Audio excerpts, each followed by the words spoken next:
আমার আজকের আলোচনার বিষয়টা খুব গুরুত্বপূর্ণ কিংবা খুব জরুরি তেমন কিছু মনে করছি না, কিন্তু আমার কাছে মনে হয় যে আমরা অন্য দেশের কথা জানি না, বাংলাদেশের কথা বলছি। কাল ধরে আমরা একটা জিনিসের ভুল ব্যাখ্যা করে আসছি, সেই প্রসঙ্গে আমরা আজকে কথা বলবো। সেটা হলো এই জনতা এবং রাজনৈতিক দল কিংবা রাজনৈতিক কর্মী এই প্রসঙ্গে। কারণ সকলেই আমরা কমনলি একটা কথা বলি, জনগণ এটা চায়। যারা বলেন তারা রাজনৈতিক দলের রিপ্রেজেন্টেটিভ। আমি এখানে কয়েকটা কথা বলতে চাই যে আসলে জনগণ বলতে কি, মানে রাজনৈতিক দলের যত কর্মী নেতা আছে তারা কিন্তু জনগণ বলতে যা বুঝায় তাদের অংশ। জনগণ কারা? 18-20 কোটি লোক বাংলাদেশের, তারা সবাই জনগণ। এর ভিতরে 12 কোটি ভোটার আছে, এরাও জনগণ।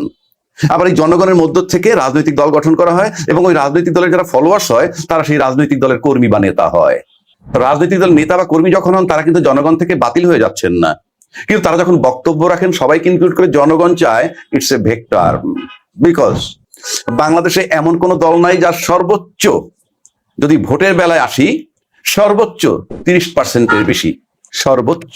তাহলে জনগণকেও যদি আমি হিসাব করি তাহলে সেভাবে 30%, শতকরা 30% লোক ধরে নিলাম একটা পার্টির সর্বোচ্চ সমর্থক। তাহলে বাকি 70% জনগণ কিন্তু তার দলের সমর্থক নন। আবার কোন দল আছে যার 5%, 7% সমর্থক, তাহলে 93% জনগণ তার নয়। আর অন্যান্য পার্টি তো ধর্তব্যই নয়।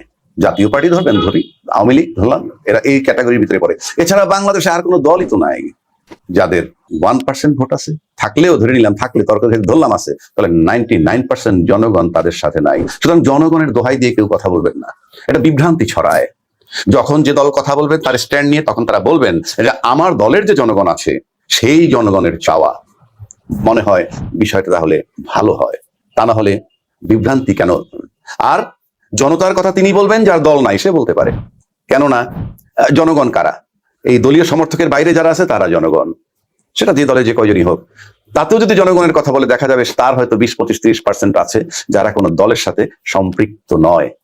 সুতরাং রাজনৈতিক দলের প্রতি আমার বিনীত নিবেদন, আপনারা যখন যে স্টেটমেন্ট দিবেন আপনারা ভেগ টার্মে কথা বলবেন না, এবং সেটা সঠিক নয়। আপনারা বলবেন আমার দলের যারা সমর্থক, জনগণের মধ্য থেকে আমার দলকে সমর্থিত যে জনগণ, তাদের এটা দাবি। তাহলে পরিষ্কার ধরে নেওয়া যাবে, মানুষ চিত্র পাবে এই, যার সমর্থক 30%, তার মানে 30% জনগণের দাবি, যার সমর্থক 5% লোক জনগণের দাবি, যার সমর্থক 1%, সেই 1% জনগণের দাবি।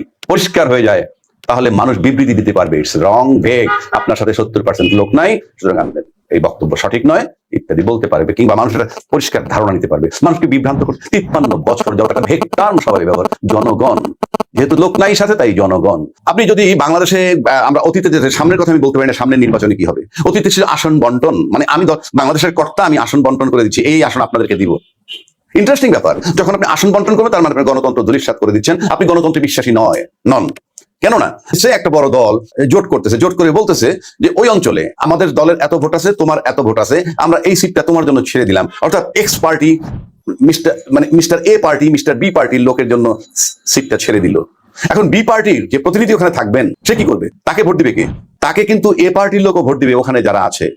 তাহলে ওখানে যারা এ পার্টির ভোটার, তাকে তো আপনি বাধ্য করতেছেন অন্য একটা দলের লোককে ভোট দেওয়ার জন্য, বি পার্টির লোককে। এটা কোন গণতন্ত্র? এটা কোন গণতন্ত্র? আপনার দলের যারা ভোটার ওই এলাকাটায় আছে, সেই এলাকাটার লোকগুলো আপনার দলের প্রার্থী চায়, কিন্তু সেখানে আপনি অন্য দলের বি পার্টির একটা লোককে নমিনেশন দিয়ে বলতেছেন যে আমাদেরকে ক্ষমতায় যেতে হবে, জোট বানাইছি, তোমরা তাকে ভোট দাও। এটা গণতন্ত্র নয়, এটা স্বৈরতন্ত্র, এটা প্রেসার, চাপ। এই থিওরি পাল্টাতে হবে, গণতন্ত্র এটা পারমিট করে বলে আমি মনে করি না। নাম্বার 1। নাম্বার 2 হচ্ছে জোট কিভাবে হয়। প্রত্যেকটা দলের আলাদা আলাদা ম্যানিফেস্টো, কারো আদর্শ মিস্টার এক্স, কারো আদর্শ মিস্টার ওয়াই, কারো আদর্শ মিস্টার জেড, এইভাবে প্রত্যেকটা দলের একটা আদর্শ আছে।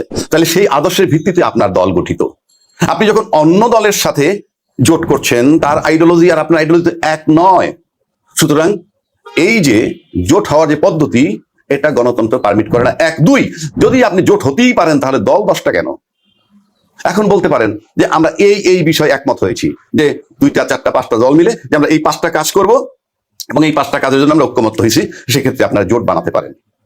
কিন্তু এই জোটের বাইরে কাজ করে কিভাবে হবে? তখন তো মতবিরোধ হবে। সুতরাং আপনাকে জনম্যান্ডেট নিতে হলে আপনার দলের যে আইডিওলজি তার উপরে নিতে হবে, এবং অন্য আইডিওলজি সহ যদি আপনি একত্র হতেই পারেন তাহলে তো এতগুলো দরকার নেই। সমস্ত রাজনৈতিক দল, আমি ইসলামী দলগুলোকে আপাতত বাদ রাখছি, তাদের আদর্শ ভিন্ন, ইসলামী দলগুলো বাদে যে অন্য দলগুলো আছে তা আপনারা যদি জোটই করতে পারেন তাহলে তো সবাই ঐক্যমত্য হয়ে এই কতগুলা কাজ করব, এই জন্য আমরা ঐক্যমত্য একটা দল বানিয়ে ফেলি। এই গেল একটা দল, সুতরাং ভোট দিবে। এখন বলবেন বহুদলীয় গণতন্ত্র, বহুদলীয় গণতন্ত্র আপনারা রাখছেন না তো, তাহলে তো আপনি জোট করতে পারেন না যে অমুক জায়গায় অমুকে ওই পার্টির লোক দাঁড়াবে, তাকে ওইখানে আমাদের পার্টির যে লোক আছে তারা তাকে ভোট দিবে। এটা গণতন্ত্র পারমিট করে না। আমি জানি না গণতন্ত্রের কোনো সংজ্ঞায় পড়ে কিনা। সুতরাং প্রত্যেকটা দল যার যার আসন নিয়ে থাকবেন, আর ঐক্যমত্যে আসতে পারলে একটা দল হবে, দল হবে। আবার আসি ইসলামী দলের দিকে। আচ্ছা, সব দলের গঠনতন্ত্রে 19 বিষয়, আমার আদর্শ একজন বড় নেতা, আমার আদর্শ আরেকজন নেতা, আমার আদর্শ ভাসানী, আমার আদর্শ শেক্সপিয়ার, আমার আদর্শ রবীন্দ্রনাথ ঠাকুর, আমার আদর্শ নজরুল ইসলাম হতে পারে। সুতরাং সেই ভিত্তিক দল হয়। কিন্তু ইসলামী দলের বেলায় যদি আমি যাই, সবাই কিন্তু বলে আমরা আল্লাহর আইন কায়েম করবো, কোরআন হাদিসের আলোকে চলবো। এমন কোনো দল নাই যে এর আলোকে চলে না। তো আপনার সব তাহলে ইসলামী দল 10টা কেন? প্রত্যেকের আইডিওলজি তো ওইটা কি, কোরআন আর হাদিসের আলোকে আমরা চলবো। কোরআন আর হাদিস হলো তাদের কাছে মডেল। যদি তাই হয় তাহলে এতগুলো দল কেন? ইসলামী দল এতগুলো কেন? মোটামুটি 10-12টা দল, আমি নাম বললাম না, কারো নাম বলবো না, প্রত্যেকে জানেন। নাম বললেই এটা বিতর্ক, কার দালাল কার পক্ষে কি, নাম বললাম না, সবাই জানেন বাংলাদেশে 10-12টা ইসলামী দল আছে। কেন? আপনাদের সবার আদর্শ তো কোরআন আর হাদিস, এবং একে অপরকে খেয়ে ফেলছেন। কেউ বলছে অমুক দল কোনো ইসলামই করে না, আবার আরেক দল বলছে এরাও কোনো ইসলাম করে না। তাহলে ইসলামটা কোথায়? ওয়াই ইউ আর সেলিং ইসলাম? ইসলামটাকে কেন বিক্রি করছেন? ইসলাম যদি প্রপারলি আপনি বোঝেন তাহলে সব দলের তো একই ম্যানিফেস্টো হবে, কোরআন হাদিসের আলোকে তাই আছে। তাহলে সব দল মিলে একটা দল বানান, ইসলামী দল একটা হোক। তাহলে আমরা কিন্তু বাংলাদেশ একটা জিনিস হতে পারে, অন্যান্য রাজনৈতিক দল তারা সবাই যদি একত্র হয় আর ইসলামী দলগুলো একত্র হয়ে যদি একটা দল হয়, তাহলে ইসলামী দল ভার্সেস ইসলামের বিরোধী দল, বলবো না যে তারা অন্য আইডিওলজির দল, এটা হতে পারে। কিন্তু আপনারা কি করছেন? সুতরাং কোরআন হাদিসের দোহাই দিবেন না। তাহলে পরিষ্কার যে কোরআন হাদিস নিয়ে আপনাদের মধ্যে মতভেদ আছে, কোরআন হাদিস আপনারা পরিষ্কার বোঝেন কি বোঝেন না, কিংবা একই অর্থ বোঝেন কিনা। সবাই যদি একই অর্থ বোঝেন তাহলে তো কোরআন আর হাদিসের আলোকে একটা দলই হতে পারতো। আমি ব্যক্তিগতভাবে কারো নাম বললাম না। একে অপরের সাপ আর বেজির মতো সম্পর্ক ইসলামী বিষয় নিয়ে বাংলাদেশে হাজার হাজার মাওলানা আছেন। সুতরাং আপনারা যদি ইসলামের দোহাই দেন তাহলে সব দল একত্র হয়ে একটা ইসলামী দল করুন, দলমত নির্বিশেষে সবাই আপনাদের পিছনে যাবে। 92% লোক মুসলমান বাংলাদেশে, তারা আপনাদের ভোট দেয় না এবং দেয় না। কেন দেয় না? দেখতেছি আমরা 12-14টা দল, আপনার সব ইসলামী দল। আইডিওলজি কি? সৎ লোকের শাসন চাই, আল্লাহর আইন কায়েম করতে চাই। আল্লাহর আইন, কোরআন হাদিসের আইন নিয়ে যখন থাকেন আপনারা, সুতরাং পরিষ্কার করে, সুতরাং সমস্ত ইসলামী দল একত্র হতে হবে। তাহলে আপনি ইসলাম নিয়ে বিভ্রান্তি ছড়াচ্ছেন বলে মনে হবে আমার কাছে। আর অন্য যে দলগুলো আছে তারা যদি এইভাবে জোট করে নির্বাচন করেন, আসন বন্টন করেন, আপনার কোনো অধিকার নাই, গণতন্ত্র সেই পারমিট করে না। 2, আপনার এলাকায় আপনি অন্য দলের প্রার্থীকে দাঁড়া করাবেন জোটের নামে, আর আপনার দলের লোককে বলুন তোমরা ভোট দাও, এটা গণতন্ত্র নয়, এটা গণতন্ত্র নয়। সুতরাং গণতন্ত্রের সঠিক সংজ্ঞা হইলে আপনার প্রত্যেকের দল আলাদা থাকতে হবে, অথবা সেম আইডিওলজি নিয়ে জোট করতে চান তাহলে সব দল নিয়ে একটা দল হবে।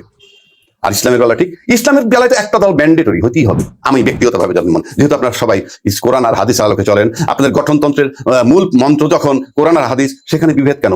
দল যদি 10টা থাকে, কোশ্চিন কালে আপনারা কোনোদিন বাংলাদেশের ক্ষমতার মুখ দেখবেন বলে আমার কাছে মনে হয় না। সেটা এই দল, জনতা এবং জোট সম্পর্কে এই বিষয়টা আমার কাছে মনে হয় রাষ্ট্রীয়ভাবে চিন্তা ভাবনা করে একটা সিদ্ধান্ত দেওয়া উচিত। তা নাহলে জাতি বিভ্রান্তির মধ্যে থাকে, মুসলমানরা ইসলাম নিয়ে বিভ্রান্তিতে থাকে, এক শ্রেণী মাজার ভাঙতে যায় আর এক শ্রেণী মাজার রক্ষা করতে যায়। মানে হোয়াট ইজ দিস?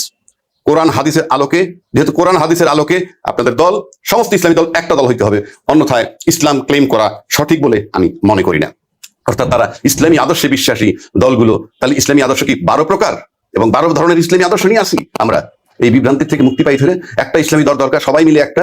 অন্যদিকে গণতন্ত্র সুরক্ষার নামে সমস্ত রাজনীতি হয় প্রত্যেকে ইন্ডিভিজুয়াল থাকবে, নয়তো জোটের